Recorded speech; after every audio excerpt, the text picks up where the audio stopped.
ईश्वर के अंदर विराजमान वे परमपिता परमात्मा परम सद्गुरु स्वामी बाबा श्रीदास महाराज को अनंत अनंत प्रणाम। आप सब लोगों को सादर सत्साई। सत्संग में आप लोगों को जो सुनाया जाता है, इसका मकसद क्या है? इसका मकसद आप लोगों को विद्वान बनाना नहीं है। इसका मकसद है कि आप सबका विवेक जागृत हो। अभी विवेक पूरी तरह जागृत नहीं है, तो विवेक है ये दोनों चीजों का दृष्टा है। जिसमें अंदर में जो विवेक होता है, ये विवेक जड़ का भी दृष्टा है, चेतन का भी दृष्टा है। उस विवेक को जगाने के लिए सत्संग की जरूरत होती है, वो सत्संग किया जाता है। ठीक है। और अभ्यास जो है, इसीलिए कहते हैं तो वो अपने आप को जगाने का तरीका है। ठीक है। अभी वक्त नहीं है, अभी क्या सुनाएंगे ज्यादा।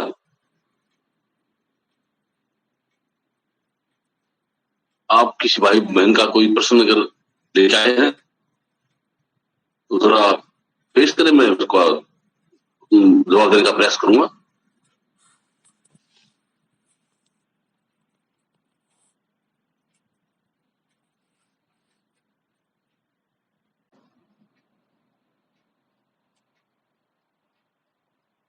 यू नो,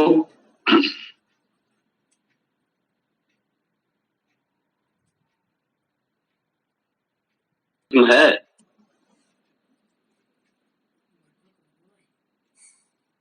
महाराज जी वैसे प्रसन्न मेरे पास तो कोई है नहीं, अभी किसी ने भेजा नहीं, किसी भाई ने। अच्छा अच्छा।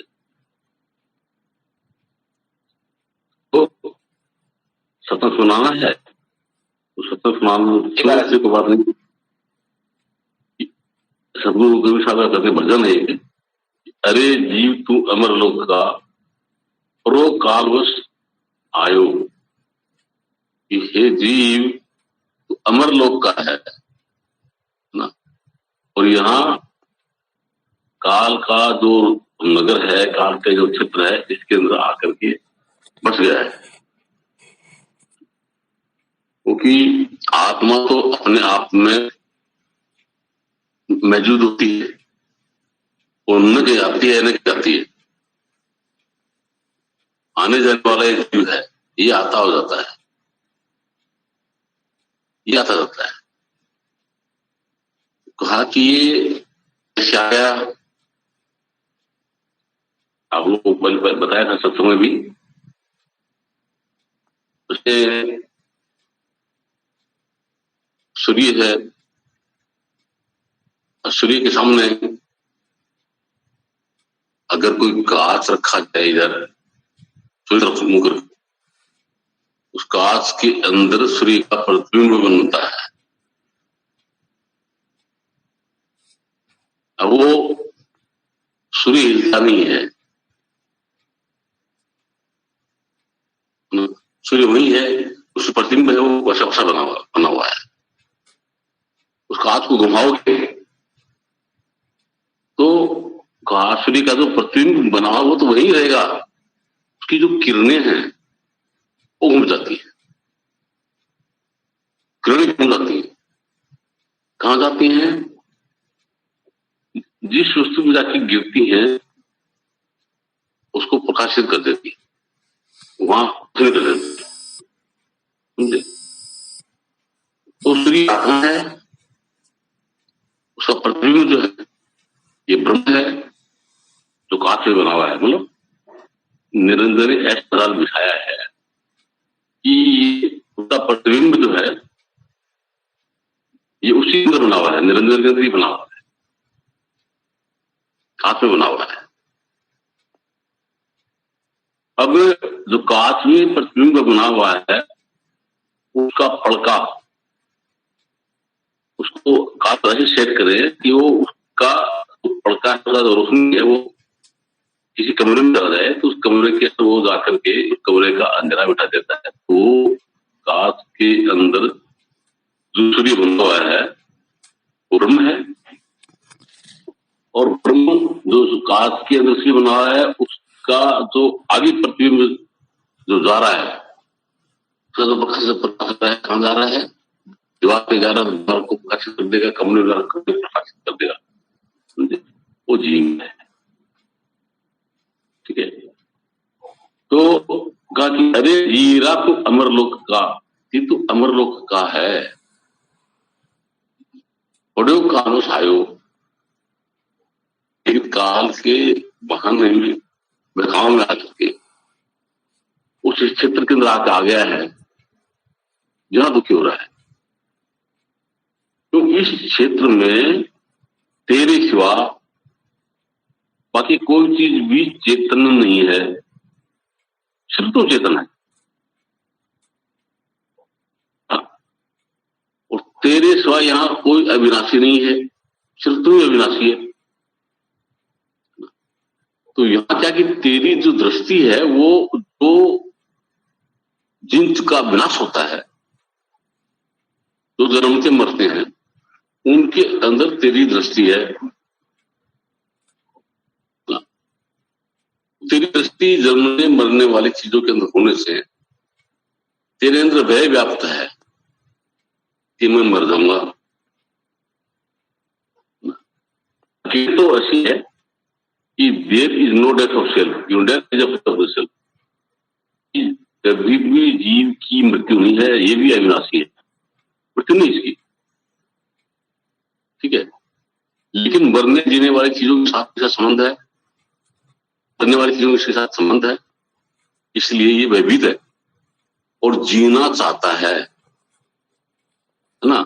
इसके अंदर ये भ्रम होगा कि मैं मर जाऊंगा, तो जीना चाहता है, इसीलिए इसको जीव कहते हैं। वरना ये भ्रमित है, भ्रम के अंदर ये भ्रम हो गया, जब माया जुड़ गई तो जीव हो गया। अब इस क्षेत्र के अंदर, जिस क्षेत्र के जो काल के क्षेत्र के अंदर क्या कहा गया, देखिए, अरे जीव तो अमरलोक का और वो कालवश आयो, मन स्वरूप देव निरंजन तुम्हें राखे भरमायो। ये तुमको भरमा के रखता, कैसे कहा कि 5-25 दिन का पिंजरा, 5 तत्व है, 25 की प्रकृति, 3 गुण का पिंजरा, मतलब ये शरीर दिखा दे रहा है। ठीक है, किराए का मकान, ताम में तुमको रखा हो, इसके अंदर तुमको रखा हुआ है। और इस शरीर के अंदर ये उन्होंने बताया था कि जैसे कि बात समझाने के लिए कि एक कोई बॉक्स है, उस बॉक्स में बर्फ की शिला पड़ी हुई है। वो शिला पड़ी होने की वजह से वो बॉक्स ठंडा है। बॉक्स के ऊपर और बॉक्स लगा दें तो ठंडा हो जाएगा, और बॉक्स लगा दें तो ठंडा हो जाएगा, जितने बॉक्स लगाएंगे वो सब ठंडे हो जाएंगे। तो अभी जीव रूपी जो जीव है उसी पर बॉक्स लगे हुए हैं।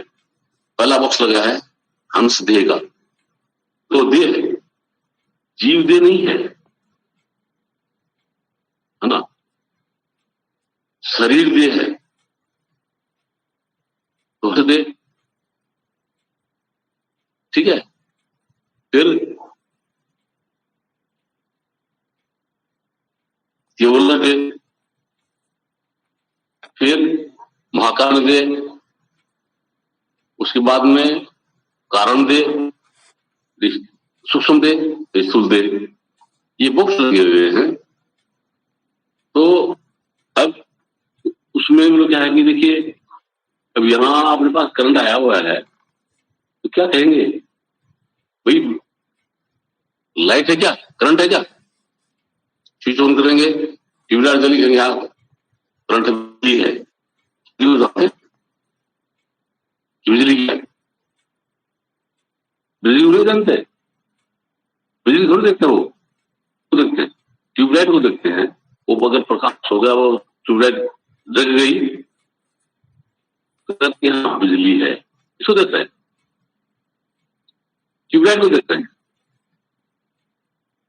बिजली को नहीं देख रहे, बिजली दिखाई नहीं देती ऐसे, प्रकाश ट्यूबलाइट कर रही है, करंट की मौजूदगी से प्रकाश ट्यूबलाइट कर रही है, समझे? तो यहाँ पे जितने भी जो सिस्टम है, इस सिस्टम के अंदर कौन कार्य क्रियान्वित हो रहे हैं, कौन क्रियान्वित हो रहे हैं? जो चीजें थी वो क्रियान्वित हो रही हैं। उसके अंदर नीचे अगर जो अपन चलते हैं तो हंस देवी क्रियान्वित हो रही है, किरण देवी क्रियान्वित हो रही है, महाकाल देवी क्रियान्वित है, कान देवी क्रियान्वित हो रही है, स्थूल भी हो रहा है, सूक्ष्म भी हो रहा है, ये छो क्रियान्वित हो रहे, मतलब बर्फ की ठंडक है वो छो बॉक्सों के अंदर बाहर तक आ गई। क्या आई? ठंडक, बर्फ नहीं, ठंडक आई, समझे? तो अब क्या है कि इसको आपने जो सबसे बाहर का बॉक्स हटाया तो बर्फ तो है अपनी जगह, उस बॉक्स के अंदर जो हट गया उसके अंदर ठंडक नहीं रही, वो तो उसका कनेक्शन उससे नहीं रहा, इसलिए वो ठंडा नहीं रहेगा। तो जैसे जैसे जैसे जैसे इसका बॉक्स को हटाते जाएंगे तो बर्फ कहां मिलेगी? आखिरी बॉक्स में मिलेगी। तो अभी क्या है कि वो परमपिता परमात्मा, ये आत्मा, ये पार ब्रह्म में है, पार ब्रह्म के पार जो है, पार ब्रह्म में मौजूद है, वो अमर लोक है। अब उसका प्रतिबिंब जो है, जो ब्रह्म है, वो कांच के अंदर प्रतिबिंब बना है, और उस प्रतिबिंब का जो प्रतिबिंब है वो शरीर के अंदर आकर के वो आता जाता है, मतलब जिधर दर्पण घुमा देंगे, किसी भी दर्पण कमरे की तरफ कर देंगे, किसी द्वार की तरफ कर देंगे तो उसको प्रकाश कर देता है ना। तो आने जाने वाला कौन है? जीव होता है, आत्मा नहीं। ये हमें याद रखिए, न आत्मा कहीं आती है, नहीं आत्मा कहीं जाती है, सिर्फ जीव आता और जाता है।